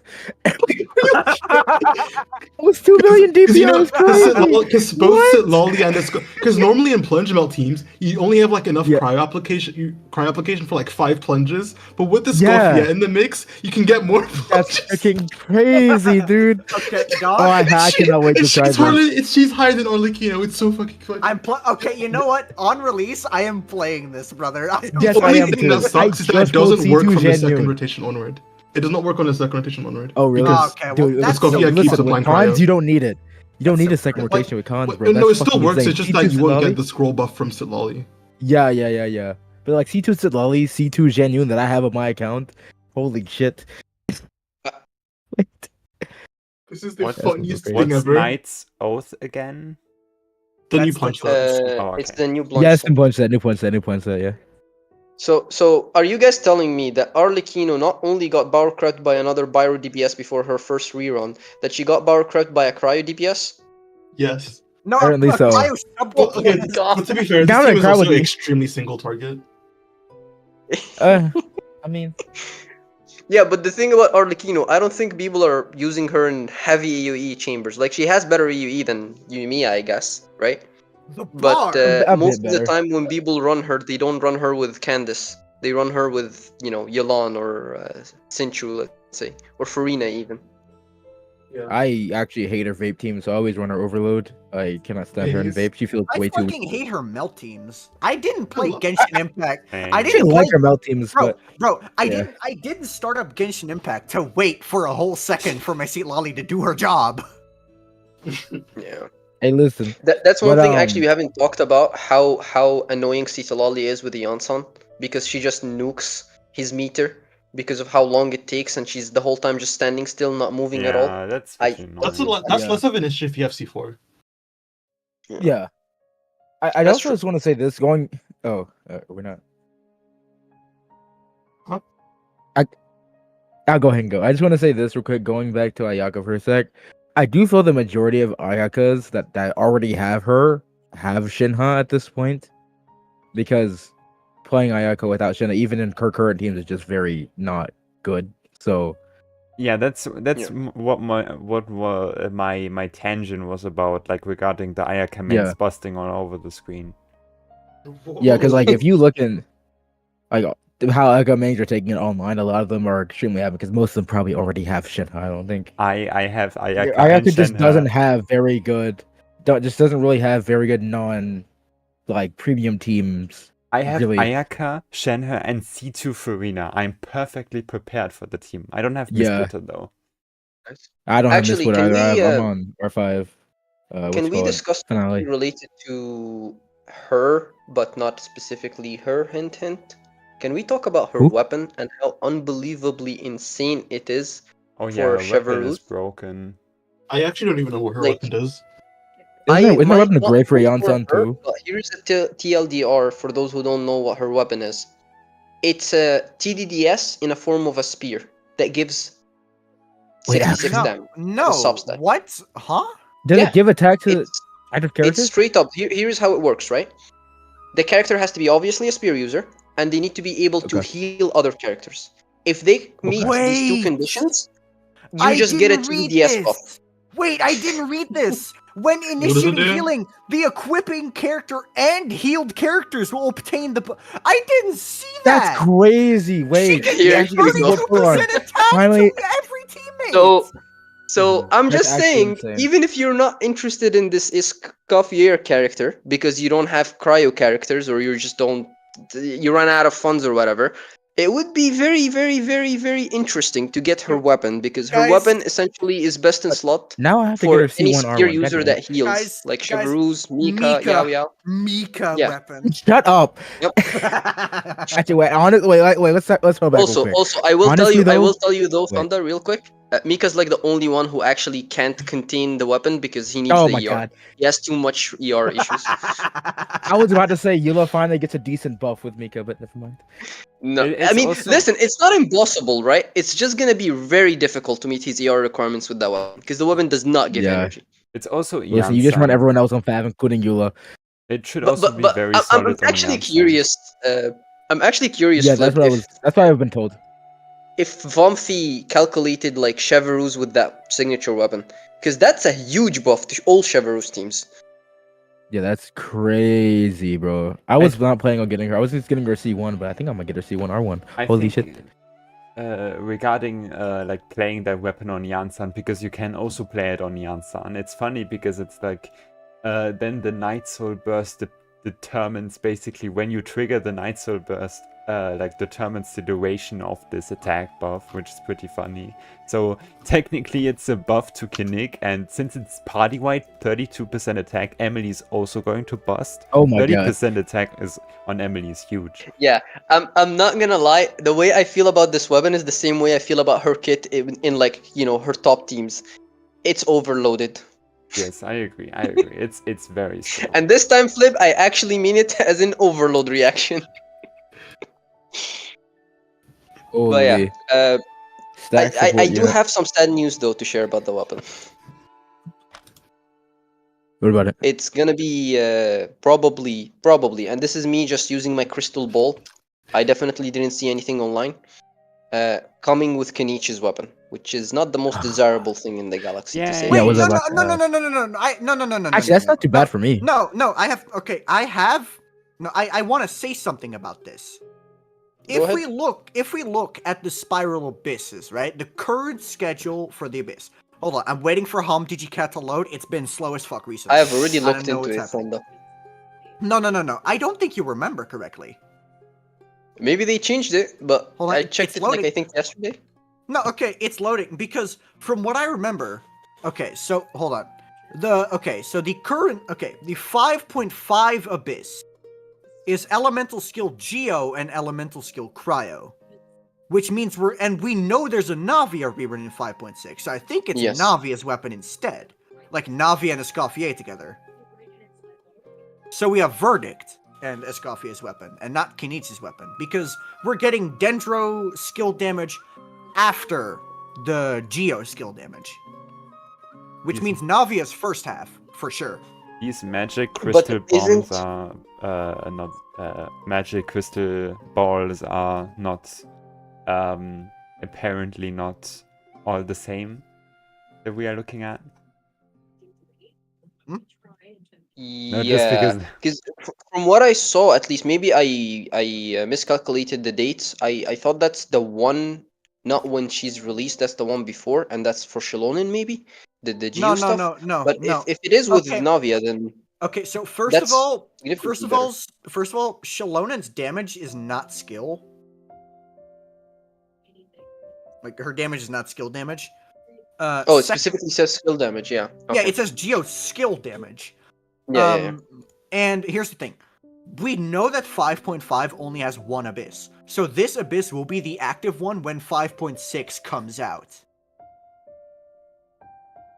Which means that we're getting Geo skill damage and Cryo skill damage when 5.6 comes out, which is Escoffier and Navia. And after that, we get skill Cryo and skill Dendro, which is Escoffier and Kinnick. And we're not chilling Raiden because Raiden is a piece of dog shit that people are going to pull for anyway.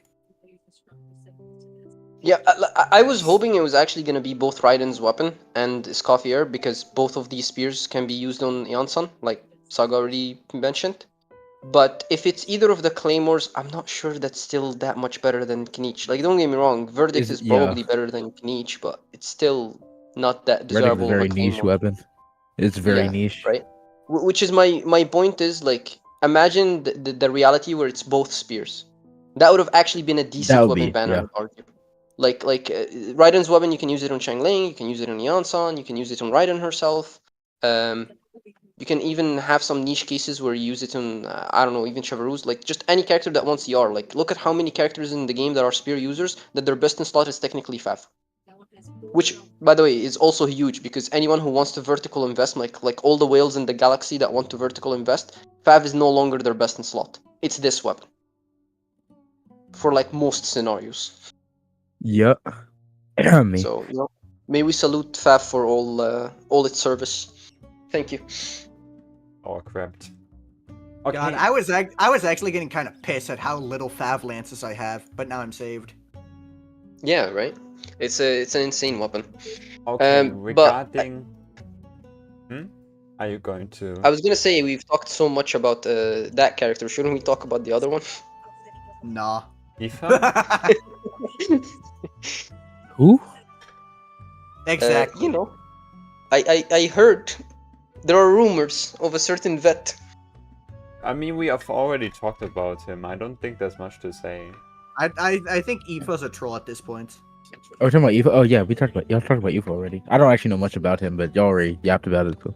I wanted to go more into like Escoffier situations, since like it is freezable content. Like you are supposed to use her in freeze teams, but these freeze teams don't run a grouper, and in my opinion, that's not necessarily bricking your entire run just because of that. I think if you ever played a fridge team, which people back in the Dendro days, probably people played fridge at some point. It does feel like going out of fridge. No, I played Ayato Ganyu fridge. That's like the only one. Yes. You will realize that it's not like freezes can still be an upside even without a grouper, and even to some extent with Ayaka. It has to be specific situations though.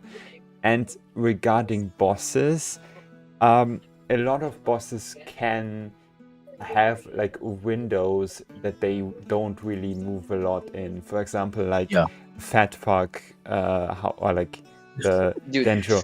Sorry, I'm supposed to call Come it on, its real his name. name is Hamster or Mountain King. You can at least give him the courtesy. Okay, bro, okay. Give him like Big Chongus or something, bro. Okay, I need to come clean about something. I'm the reason we call this boss the Fat Fuck. Oh, Because wow. I have this emote in my server called Fat Fuck, and it's this silly little frog, and one of my friends found this frog and started associating it with the boss, and now everyone calls it the Fat Fuck. Great. I'm calling human rights organizations on you guys. You're bullying it. I just call it Big Chongus. That's what I call it. So Yeah, okay, but this boss and then PMA, a Simon. Okay, PMA can still go up, but otherwise you can still will like go get the you still have it not stationary be phase. cringe. Yeah.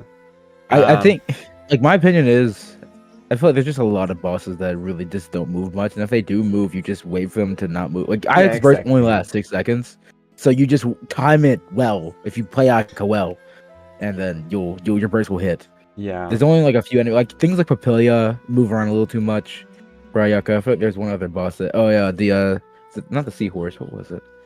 There's one other boss that just moves The around way seahorse too does much. also move quite a bit. I Yeah, don't want to it's disagree too stationary. much about like the team because I don't want to again give the wrong agenda to people. I swear, guys, I think she's a great character. It's just there are still a lot of bosses that do move around quite a bit. Like take the automaton for example that exists right now. It might seem like he doesn't move that much, but he does. There's a lot of times where he literally just dashes across the battlefield to start doing his mechanic. Or Yeah, but the I mean, that's likelihood... usually after. He doesn't do it that often, actually. He really doesn't. he does it, I believe, before, and I'm not sure if he does it after. But one thing you might have all noticed when you play Gaming, a lot of the time you're gonna blunge with Gaming, and he's gonna do that thing where he like lifts himself up and you miss the blunge. I'm not sure if Ayaka's like burst hitbox is gonna It should still still collide hit. with it if it does I that. don't know. It should still hit. I It don't know. has some pretty good someone- vertical. Someone else did my abyss for me this time around. Yeah. So like you yeah. have the worms, you have like both variations of the worms, right? Even though I'd argue actually Ayaka's has a decent matchup against the worms because of the tight, burst windows. She's okay at it. But there are quite a few bosses that move. And my argument here is, if you're willing to reset, absolutely what you guys are saying is 100% true. You can just time your things correctly, you can learn the boss patterns and just do it.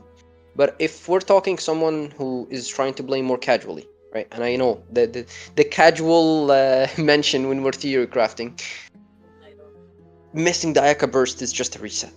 A lot of the Simply time. lock in. I do think, Yeah. okay, that's where I'm going to name the other upside this new team has, which is that I said this for the 5th time probably, but both Farina, okay, not to this extent, but this is my new argument. Both Farina and Escoffier do damage without you doing anything.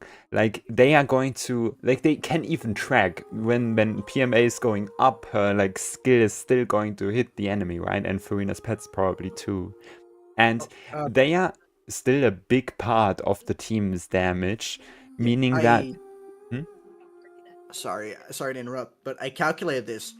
In the Ayaka team, Ayaka is less than 60% of the team. yeah, exactly. That's my main point. Missing your Ayaka burst is not as bad as in her previous teams. If anything, you have a pillar of damage that's still like doing decent, like pretty good damage. How much is it, Thundah? Like, how much is just Escoffier and Farina together? Like DPR wise? Yeah. I think he's talking about contribution, percentage-wise. No, I meant DPR. Okay, hold on, let me pull it up. Give me a second. I need to adjust some things because I But I learned see what you things did about the there, weapon. Saga. You're using my own argument against me. Yeah. So Escoffier and Farina together are more than 1 million DPR, assuming Farina on Favonius and Escoffier on signature. Because that's just what I capped with. I'm sorry.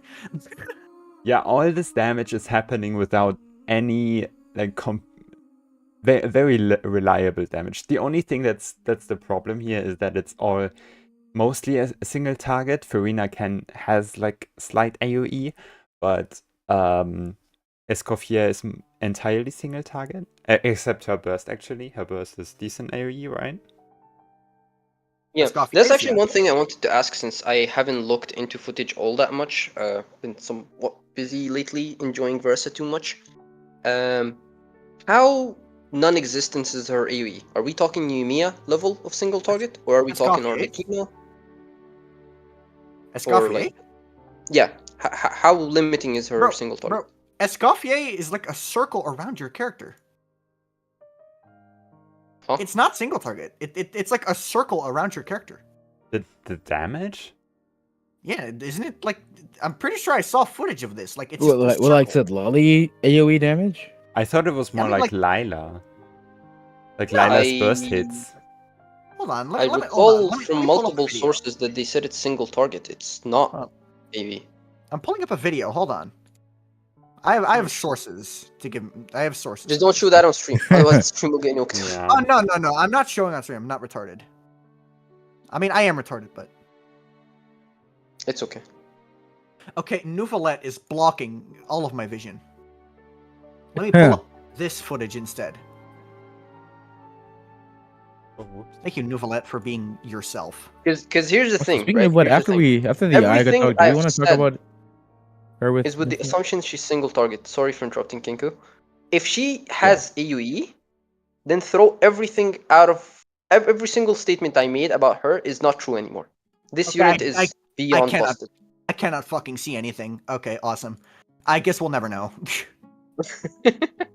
I'm pretty sure she's single target and her burst is AoE, and then it would be unbalanced, but it's still like it's reasonable. Like, if she actually had AoE, I think she would just be Like, I don't think she does as much damage as people claim when it comes to comparison to Emily's best team, for example. I agree. But if she I mean, I'm does not AoE, saying- then Emily be out of the window, I mean, right? Like, I'm- she's just significantly better. I don't think anyone said she does as much damage as Emily. I said that she gets close, which is a fair Yeah, statement, I, because like Emily does like 800k DPR on a signature, and Escoffier is doing like 600k. Like I'm gonna be honest. When we're talking about sub DPSs, when I most think- of They're them up there, do like they're up there, for 300 sure, when for most sure. of them do like 300k, like bro, they're both crazy. Yeah. Yeah. And, No, um, she's definitely holding her own weight, and that's why I told you. Like, I'm excited to play her melt team more than anything, also because she seems like a very strong unit. I'm Emily, And excited. thankfully, I just like her team design. Thundah, Emily, like with Iansan and Deepwood Mavrika and Yansan on scroll, I think she should be able with signature to hit like 1 million, right? Okay, well, last time I capped, I was doing like double Yeah. pyrokinesis shenanigans. Yeah, I And think keep in mind, I've been on a hiatus for this game for a while, so It's fine. It's fine. It's fine. It's more to say that like it wouldn't make sense for her to do AoE because it would be completely and utterly unbalanced. Like the unit Now would I- just be like you either have her and you're like absolutely decimating everything in your face, or you don't, and now I you're hope very they sad. give her AOE. The I mean, agenda. her burst is right. The agenda. I think it's The very agenda. interesting because like Lali was very unbalanced, but for a reaction that's already unbalanced. However, Escoffier is unbalanced, like in terms of her strength, for teams that are kind of mid right now. Like, Yeah. so she's just going to like, even though she herself is very unbalanced, she's going to like, she's obviously not going to have the best teams in the game, but she's going to have teams that can compete pretty well, which I think, Escoffier is solving a problem, yeah. which I And think that is the problem is we perfect way don't to have design a off-field character. cryo damage dealers other than Rosaria and Kaya, I guess, which don't provide that much buffing in comparison. Bro, On- we do not fucking need him. Honestly, she's not just She is solving the off-field cryo. she's not just solving one problem. She's solving basically almost all of Ayaka's like problems with Ayaka's team issues that we had in the past. Like Shenhe's issues as well. The fact that Shenhe only buffed one character. The fact that you couldn't fit Farina into the team. Bro, Kazuha's cryo swirls. Catch us. Yeah, that's true. The double swirls were so painful. Like if Farina accidentally applied too much hydro, you didn't get your cryo swirl. It was so frustrating. Yeah. I mean, technically, you could argue that was solved by Shalonen, but Yeah, that's obviously, Scoffier. Shilonen shatters, and that problem is also not there anymore. Also, I Jonan have a does shatter. question. She does. Why Yeah. does Charlotte exist? Yeah, Oh yeah. I played. Oh my god. I Like, played. can we have this conversation? I played Charlotte today because I wanted to test out the Ayaka team with Charlotte instead of Escoffier. it's so And I was playing with Sith with Golden Troop, and it was so fun. She was like hitting 15k just because of Shenhe's quill buff, but the team was just yeah, not that good. Like, but it's just because They haven't Charlotte's reran so the bad. unit for a whole year, and when they did, they absolutely made her irrelevant. If you have a Scoffier, yeah. why? Yeah. Here's the Then- thing. She's already I calced Charlotte with Farina with Ayaka for the first time just to see how relevant it would be, because I had Farina for the longest time on my account with Ayaka, but I never tried it because I always felt like Akomi Kazuo was probably better. I was like, you know what? People hyped this team up when Charlotte and Farina came out for Ayaka, so I said I'll calc it, and it's just worse than running. I mean, it's an Pokemon, option, obviously, but it's just worse than running Akomi Kazuo. Like, yeah. it's bad. And then on top of that, Charlotte has such egregious ER requirements. Oh Yeah, my goodness. she really does. It's I'm running so her on bad. QM and TDDS, and I think I'm running 210 ER, and it's not enough. Yeah, no, I've heard. It's terrible. When I tried And it have her out, I know I didn't through try it six- out because I don't have her on my account, but I've heard it's like you need at least 250 to 260 ER. I think the biggest issue also with Charlotte, just for people to know, because I don't want them to fall into the same trap I fell into. You need the particles for Ayaka as well. Yes, So and that's the problem. You taking the particles on Charlotte increases your Ayaka Yeah. ER requirement, which Yeah. then lowers her damage, which then makes it Yes. even less relevant for you to do these things you're doing. So you might as well just screw TDDS and give her Fav, and that way you can actually fix both her ER and Ayaka's ER issues. But then she's only buffing through TOM. It's Yeah. just Yeah, Shalona And, and and Farina is much better in that regard. and I think like usually I don't refer to power creep as the usual term that people refer to it. Personally, my definition of power creep is making a unit obsolete, as in Yeah. there's a unit that makes the other unit completely and utterly, in most scenarios, if not all, irrelevant. Like they're just better than them in basically every way, shape, or form, to put it bluntly. And the fact that Escoffier have a spear that does TDDS, there is nothing left for Charlotte. Oh no. Yeah. I guess, okay, actually, I just realized, guys. You can use the camera gadget in open world. I Oh, take it back. sure. She also has like I a take it back. she has a pretty fast like normal attack animation. I think that you can book to be like even shorter, and like for like 6 second speed runs maybe she's faster, because that's what Forster's always like. Their upside is that they have shorter animations, but other than Yeah. that she's Better for, like, completely maybe, like, damn. Which, before speaking of Sit animations, Lolly, she was like before glazing like Kino. Varesa real quick. She has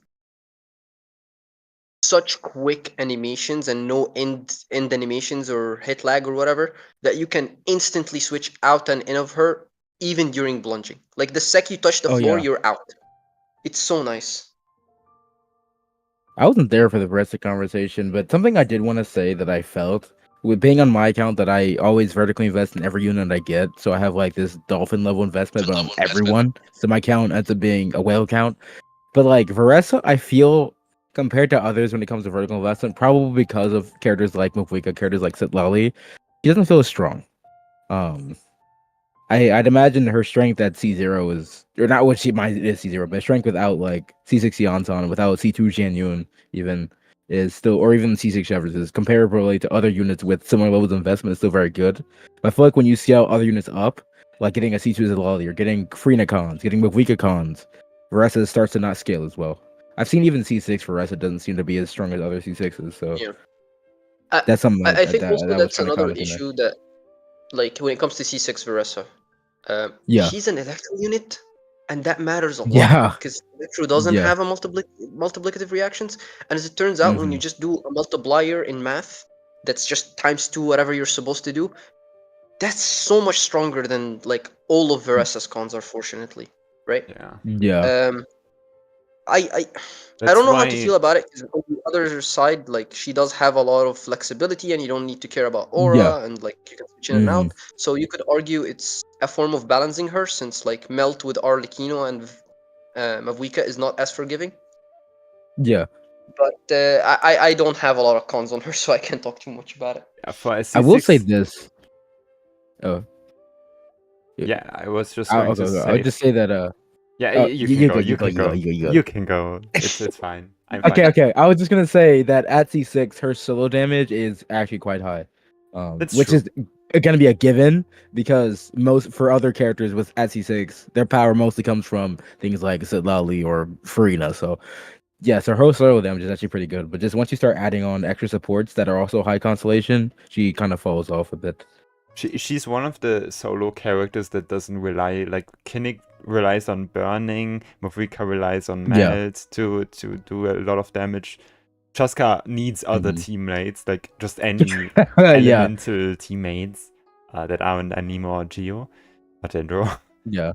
But regarding Varesa C6, like there's this whale DHC WSP, the one that pulls every single 5-star C6, maybe not every single one, but very, very huge whale. And he showed that Varesa, like she showed Varesa doing less damage than Yanfei, because Yanfei just has melt. That's the only reason. And actually, an interesting thing is I always thought that at higher investment, you'd get like her C2, you'd get like Shenyun C2, you'd get some Farina cons, and that would like make it better than Overload.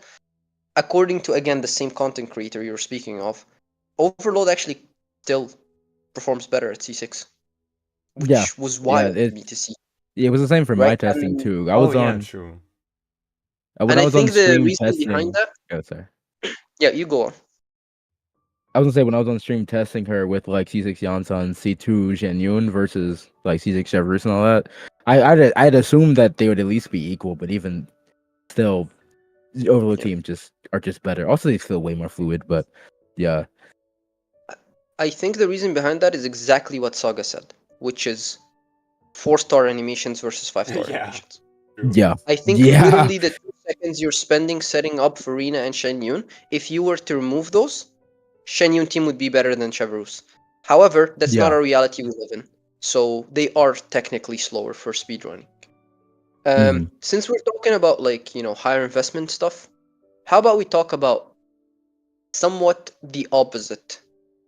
Did you guys know that Varesa, with no signature, with Mavuika as her partner, an off-field Mavuika, not on-field, completely off-field with scroll, can literally clear the current abyss in less than a minute on all chambers, except the last one. The last one she takes like a minute, 20 Oh, seconds. do you have a speedrun?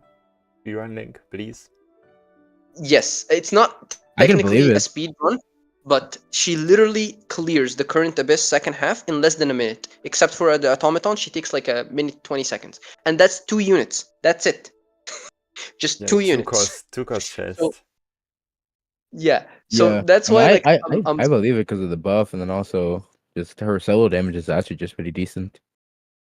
precisely right, which is why I felt so confident making all the claims I made. Like she's one of the best characters in open world. She doesn't really rely on certain teammates, and her damage is really good. Is because I could see that the unit is just performing across the board with so many units. I've even heard in certain scenarios, I'm not sure how accurate or true that is, that a C6 Aurora can actually be better than a C0 Iansan. But don't quote me on that. I've seen some people run some team comparisons, and it seems that the amount of damage and buffing he can do can kind of compete, which is interesting. Not to say that people should be running Aurora instead of Yansan. It's more to say that Aurora can actually be a very compelling teammate for Varesa if you have his C6. The C6 was on Yeah, his banner was on Chaska's banner, sadly, but maybe people have it. I mean, we're getting a free I one. don't have a Yeah, single true. roll That's wrong. different. I don't have a Okay, single roll wrong because I skipped Jessica entirely. but I was going to close this off. We are 2 hours already, almost 2 hours. Yeah, we really went hard in. Lip silently disappeared. But yeah. Um, I'm very happy that you all joined me today, and I hope next episode will be as fun as this one and as many people. And yeah, if you want to, as a viewer, if you want to join the Sucrose Stans podcast as a guest, my profile is linked down below in the description. You can just text me and ask me. I will see if you qualify, and then you could maybe join. But yeah, thank you for watching, and bye bye.